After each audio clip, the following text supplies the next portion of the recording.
Hey guys, welcome. My name is Jeremiah, and it's really glad to be here to talk about this very important thing, about myself. And I'm really glad to have you guys to join this. For a couple of years now, I've been granting several interviews about talking about physically challenged, growing with it, and living with it. And I just have this one conversation that I want to just have. On my Twitter page, I've been talking about, stigmatization, especially in Nigeria, where people just do a lot of different things to people when it comes to, people that are physically challenged. And this has really gotten to me so much more that I want to talk about it. I go to several interviews and I talk about these things, and really, I'm really glad to talk about this. So, the title of this my vlog, you already know the title. Living alone as a physically challenged person, especially in Nigeria, right? This is going to be first episode. I'm going to be having a second episode. Please, I want you to listen. I'm not going to waste your time. It's going to be educative, informative, and eye-opening for everybody to just get to learn from this. Once again, my name is Jeremiah. Please hit the like button. This will help me to get other people to get to see this from your network. Also share and subscribe to my channel. I'm going to be having conversations much more about living as a physically challenged person. Let's get right into it. So my name is Jeremiah, and here is me saying welcome. This is going to be on YouTube and on my podcast channel on Spotify and on some other streaming platforms. So please enjoy and share to people. So why is this important to me, right? Growing up, since I have become a physically challenged person, it's been quite challenging how the environment, how the community, how the social environment take this in, and how they just basically look down on people, especially in Nigeria. I have heard a lot of people say that physically challenged people are one of the top rated people abroad and all other part of the country. But here in Nigeria, oh my God, it is crazy. Sorry for using the word crazy. And it's very, very important to me because I would like to inform people, tell people about, how it is living as a physically challenged, and also help somebody out there trying to, find a step as a physically challenged person, trying to find his or her step, and saying that how can I live my life without the help of people, without aid and all of that. So this is going to be informative for you. Thank you so much. So now let me share a little experience of myself, right? I started using crutches, in 2013, and that's like 12 years ago. That's basically a long time ago, right? And it's been like a roller coaster, trying to learn, trying to unlearn, basically, trying to see people differently, trying to see how to do things differently and all of that.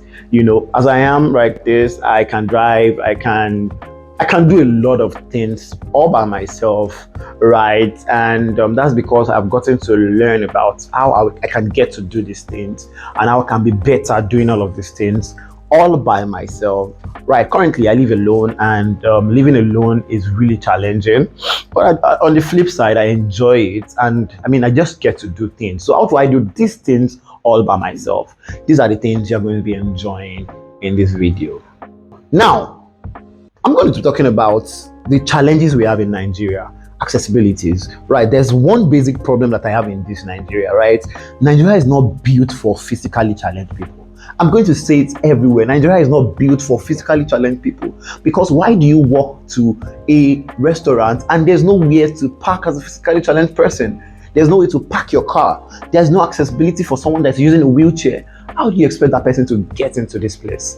Let me give you an example. So a couple of weeks ago, I went to the hospital, like a month ago, I went to the hospital, and it was a general hospital in Lagos, a big general hospital in Lagos. I'm not going to mention the name. And I drove at the car park while I wanted to get my test done. And it was quite far. It was a distance from the car park to where I was.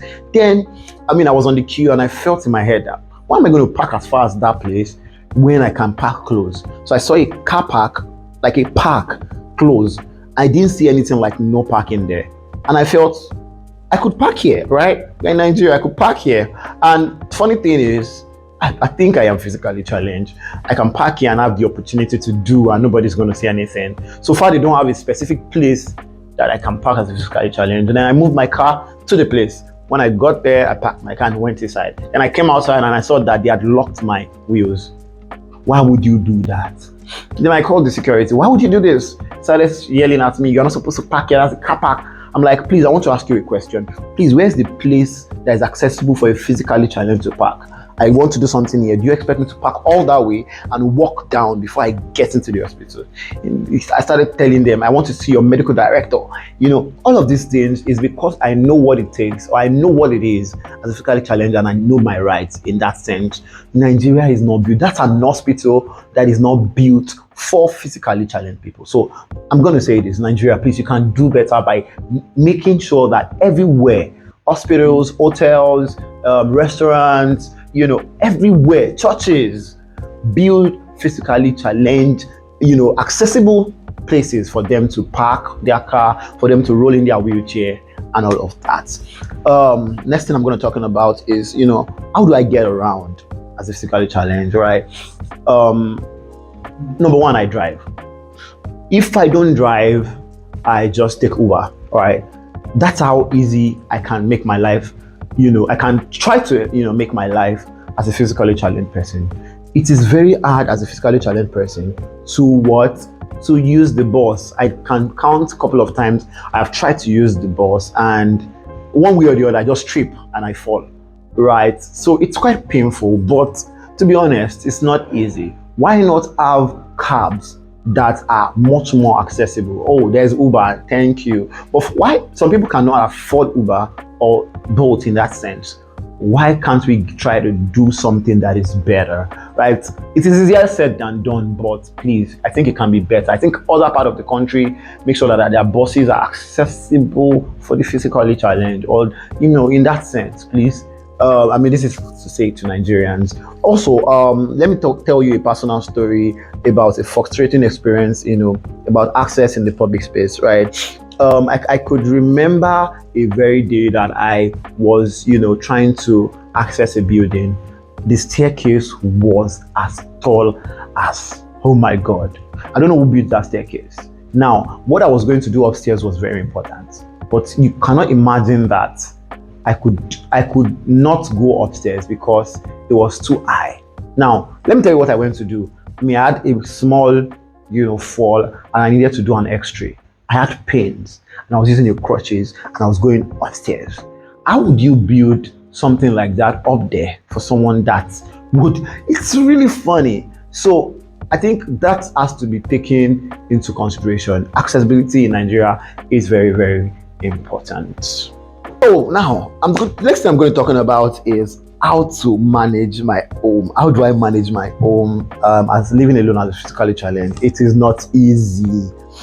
I cook. I cook, but it's not easy. I'm going to tell you that I've had experiences where I was trying to move water from the sink to the, gas, and the water poured all over my head with rice in it, cold water, not hot water, and that's really, really not nice. It's nobody's fault, right? It's just normal life. It's not easy living alone as physically challenged, trying to cook, trying to clean and maintaining my home. Right, like me, I usually like to have a maintained, very groomed house, like everywhere clean. But the truth of the matter is, when I want to even do it, if I don't have the energy to do it, I just leave it there, right? But the honest truth is, how do I get over this? For cooking, I try as much as possible to just do the minimal I can do.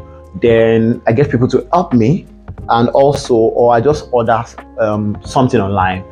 It might not be easy to do that, but I think that's the best way I can, make my life better. That's number one. For cleaning the house, I had to go and get a broom that will be the length of my walking length. So while my crutches is in my armpits, I can get to sweep the house and pack it up, right? That is the way I got to help myself in that sense. How do I maintain my house? I try as much as possible to just clean what I can clean.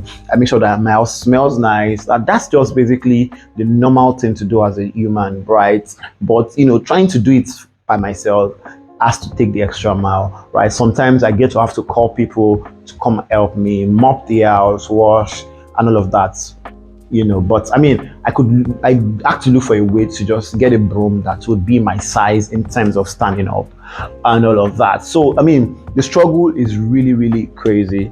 Talking about power, let me tell you about power, electricity, NEPA. That one is really not bad. It's not good.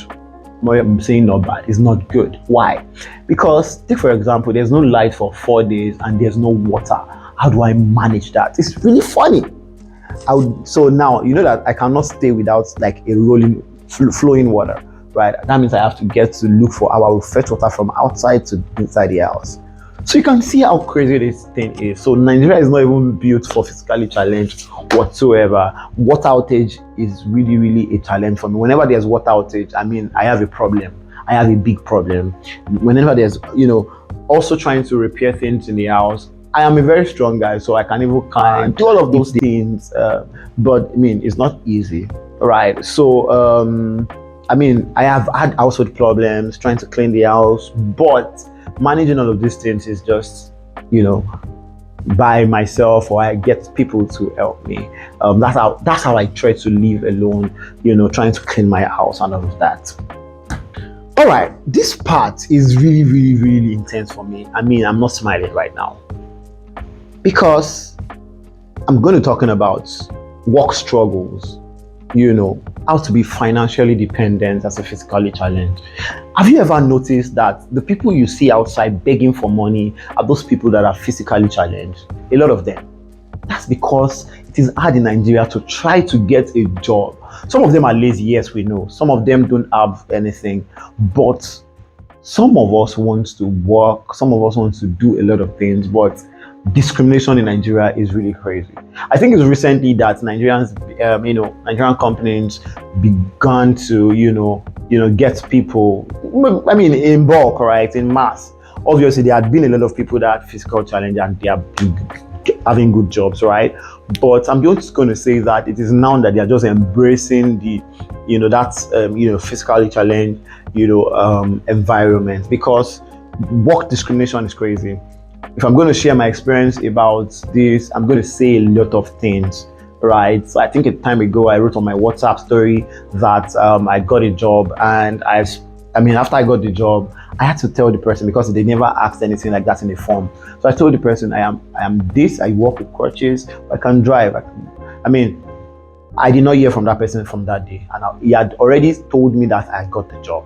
I already gotten a letter saying, "Oh, you got the job." But it's really, really crazy that it's ghosted, and till today, I never heard about that. But that's their loss, though. But I'm just gonna say that it's crazy in Nigeria that you have to think about that, not think about the brain before you give somebody a job, right? So also, Nigeria, you need a side hustle in Nigeria. So it's crazy that some side hustles that I most likely want to do are physically taxing and I cannot maybe do them. So I have to just do the ones I can get to do. I have a side hustle though, but that's basically what is in my capacity to do and all of that. So managing myself, managing my finance and job is really, really challenging, especially in Nigeria. So we need to do this better. I'm not ranting, I'm just trying to educate people on how they can do better, right? Do what you can do in terms of convenience. When it comes to side hustle, do what you can do. So I'm going to close in with this before we go to the next episode. Next episode, I'm going to be talking about mental health,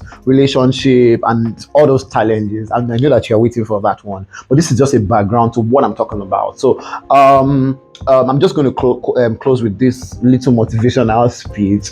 I want to say that if you are watching me and you're physically challenged, try as much as possible to be the best of yourself. Invest in yourself in terms of what you can do better to help the community, help yourself, help your mental health, grow financially, grow physically. Be always groomed, right? That you approach people and they're like, oh yeah, this person looks good, smells good, and it's someone that you can talk to, right? All of those things, make sure that you do all of that. And if you're watching and you're not physically challenged, kindly please help people. create a space where people can feel loved and happy. And self-esteem is not just built by the person alone. Things around the person will make the person obviously get his esteem on the high side. So please kindly help people and be good to people. So we're going to be talking about mental health, relationship, and all of those things in the next episode. Please share this. Please share your views in the comment section. Drop your views about all of this in the comment section. Thank you very much. Once again, my name is Jeremiah Ajayi, and this is my podcast / vlog talking about physically challenged people. So I'm going to be saying a lot of things. So drop in the comment section, ask your questions on what I should talk about much more on this vlog, and what we can get to do better helping physically challenged people. Right. So see you in the next episode, and I love you. Cheers.